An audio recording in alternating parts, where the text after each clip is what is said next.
Hello everyone, huge welcome to my channel. कैसी चल रही है आप सबकी प्रिपरेशन? मुझे कमेंट्स में लिखकर ज़रूर बताएं।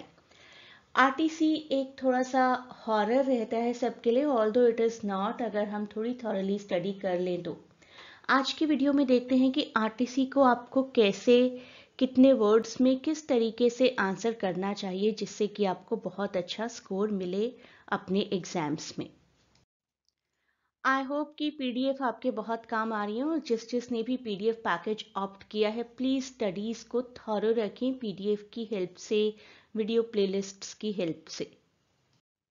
आरटीसी प्रैक्टिस सेशन का बहुत ही अच्छा रिस्पांस आ रहा है। अब बढ़ते हैं अपने आज के टॉपिक की तरफ। तो आरटीसी का मतलब क्या है, पहले तो ये जानेंगे। Reference to context. जो कंटेक्स्ट, जो लाइंस हमें दी गई हैं उसको रेफर करते हुए हमें उन लाइंस को एक्सप्लेन करना है, and ideally that explanation should be in 3 parts. First, it should be reference जहाँ पर कि आप आइडेंटिफाई करेंगे कि पोइट्री की वो लाइंस कहाँ से ली गई। सोर्स ऑफ द लाइंस, यहाँ पर आपको पोइट्री का नाम प्लस पोएट का नाम दोनों लिखने चाहिए। These lines are taken from so and so poetry written by this writer, publish this year. मैं अभी आपको प्रॉपर एग्जाम्पल्स के थ्रू समझाऊंगी। 2 एग्जाम्पल्स हम लोग करेंगे। तो पहला काम हो गया आपका पोइट्री को आइडेंटिफाई करना, और अगर आप ये कर लें तो आप आधा युद्ध जीत लेते हैं। Half battle is one when you identify. इसके बाद आपको थोड़ी सी ब्रॉड थीम लिखनी है पूरी पोइट्री की। कैसे लिखनी है, क्या वर्ड लिमिट्स रहेंगी, वो हम इस वीडियो में अभी डिस्कस करेंगे 2 एग्जाम्पल्स के थ्रू। उसके बाद आपका मेजर काम होता है लाइंस को एनालाइज करना और लाइंस का डीपर मीनिंग प्रोवाइड करना एग्जामिनर को। अगर आपको कोई बहुत ही प्रोमिनेंट लिटरेरी डिवाइस नज़र आ रहा है तो उसको मेंशन करना भी ना भूलें, और अपनी एडिशनल नॉलेज को हमेशा बोल्ड में शो कर दें, लेकिन वर्ड लिमिट क्रॉस नहीं करनी है। ऐसा नहीं है कि हमें नॉलेज बहुत है, सब कुछ बहुत डिटेल में लिखेंगे तो बस लिखते ही चले जाएं। आपको 25 शीट्स मिलेंगे सिर्फ आंसर करने के लिए, और उसी में अपने आप को रिस्ट्रिक्ट रखना है आपको। इन लाइंस के हिसाब से मैं अपना पहला एग्जाम्पल ले रही हूँ। पहले समझते हैं रेफरेंस क्या है। रेफरेंस का पर्पस है कि आपको इंट्रोड्यूस करना है लाइंस कहाँ से ली गई हैं, और एक बेसिक डिटेल लेनी है। 50 to 70 वर्ड से एक्सीड नहीं होना चाहिए ये। तो आप ऐसे लिखेंगे, इन लाइंस को लंदन पोइट्री से ली गई हैं, विलियम ब्लेक की। These lines are taken from the poem London by William Blake. अच्छा रहेगा अगर आप लंदन से लेकर विलियम ब्लेक तक हाईलाइट कर दें।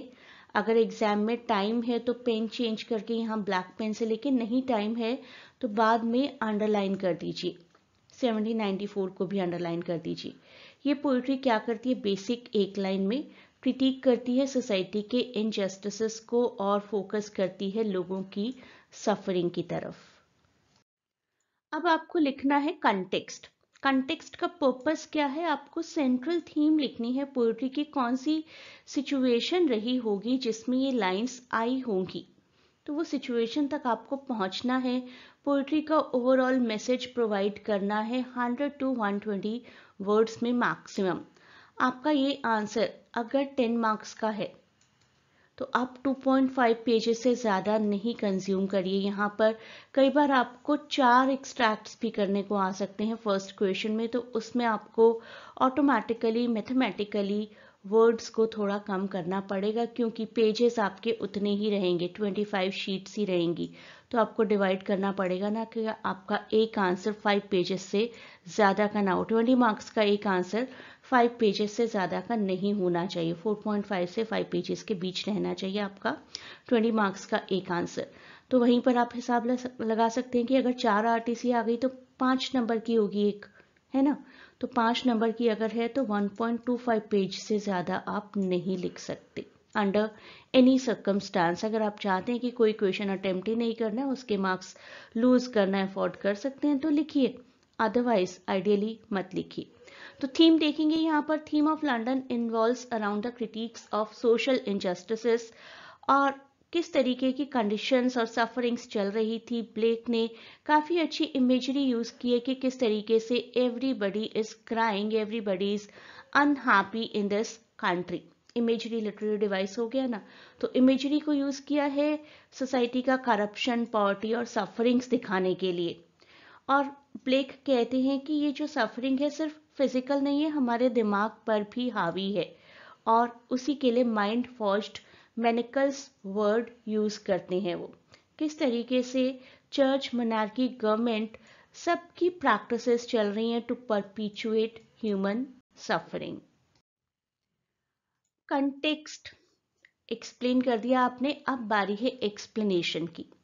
एक्सप्लेनेशन में जितना पॉसिबल हो आपको लाइंस को एक्सप्लेन करना है, लेकिन कई बार ऐसा हो सकता है कि आपको पोइट्री तो समझ में आ गई, लाइन समझ में आ गई कौन सी पोइट्री से ली गई हैं, और आप कंटेक्स्ट भी लिख पा रहे हैं कि पूरी पोइट्री का थीम क्या है, लेकिन पोइट्री इतनी थॉरली कवर नहीं हुई है, कोई भी XYZ रीज़न है कि word to word, line to line express नहीं कर पा रहे हैं, तो पूरी कोशिश करिए कि अपनी थीम को और एक्सपैंड कर दीजिए जो कि आपने कंटेक्स्ट में लिखी है।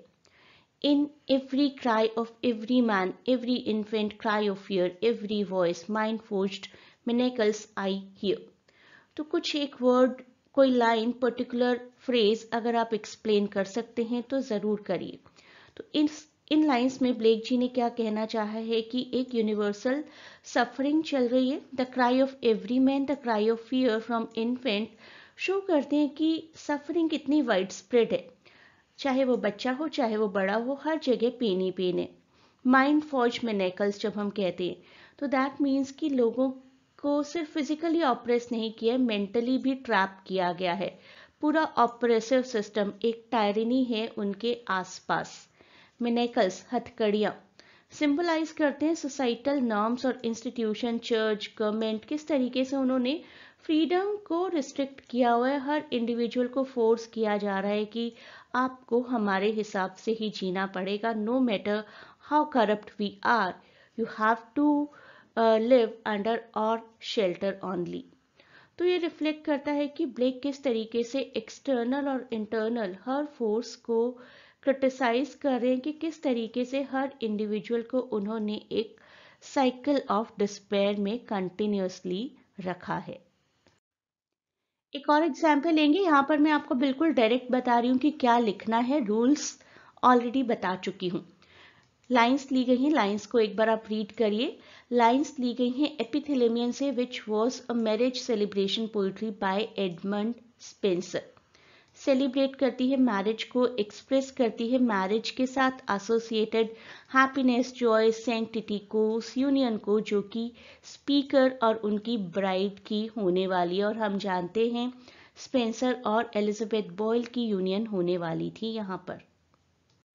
अब आइए कॉन्टेक्स्ट की तरफ। एपिथेलेमियन के बारे में एक लाइन के इंट्रोडक्शन के साथ शुरू करिए कि ये लाइन सेलिब्रेट करती है marriage of the speaker to his bride. अगर आप नाम के बारे में अच्छे से श्योर हैं, यहाँ पर तो मैं एक एग्जाम्पल दे रही हूँ आपको, नाम भी लिख दीजिए अगर आप श्योर हैं, स्पेलिंग ठीक से आती है, नहीं तो सिर्फ ब्राइड लिख दीजिए। Elizabeth Boyle was the name. Poetry focus करती है love, virtue, ideal role of bride in a holy marriage. Bride को ही तो डेडिकेट है पूरी पोइट्री। स्पेंसर पोर्ट्रे करते हैं कि मैरिज बहुत ही प्योर और सेक्रेट बॉन्ड है, उसमें लव होना चाहिए, फेथफुलनेस होनी चाहिए, ऑनर, रिस्पेक्ट होनी चाहिए एक दूसरे के लिए। और यूज करते हैं क्वीन की एक इमेज को कि मैरिज में वर्च्यूज ऐसे एक्ट करते हैं जैसे कि कोई क्वीन अपने रॉयल थ्रोन पर बैठी हैं। क्वीन के बगैर थ्रोन बेकार है ना, उसी तरीके से वर्च्यूज के बगैर मैरिज बेकार है। तो ये एम्फेसाइज करता है किस तरीके से मॉरल वैल्यूज, एक दूसरे के लिए respect acts as the foundation of the marriage, और सारे वर्च्यूज उन्हें हेल्प करेंगे उनकी फर्दर यूनियन में। तो इन लाइंस में पर्टिकुलरली स्पेंसर जी एक्सप्लेन कर रहे हैं एलिजाबेथ जी के वर्च्यूज। कितने वर्च्यूज हैं उनके अंदर, सिर्फ आउटर ब्यूटी ही नहीं, चेस्टिटी, फेथ, ऑनर, ये सब कुछ है जो कि उनकी रिलेशनशिप को गाइड करता है। फ्रेज देखिए, sweet love and constant chastity, पवित्रता, एम्फेसाइज करती है कि मैरिज में प्योरिटी और डेडिकेशन, कंटिन्यूअस लव अपने आप में डेडिकेशन है, उसकी कितनी ज़रूरत है। एक फेथ होना चाहिए दोनों के बीच में, इंपॉर्टेंस ऑफ लॉयल्टी और ट्रस्ट दिखाया जाता है उसके थ्रू। और so called womanhood and modesty is there in my bride.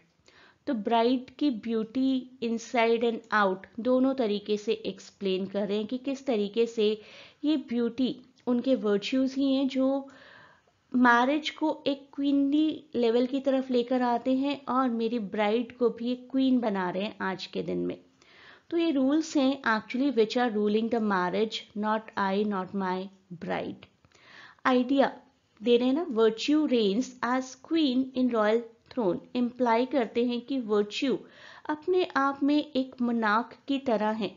Virtues अगर हैं हस्बैंड वाइफ दोनों में तो वो अपने आप मैरिज को स्मूथली रन कर लेंगे। कपल की लाइफ हमेशा विजडम और मॉरल इंटेग्रिटी की तरफ ही जाएगी।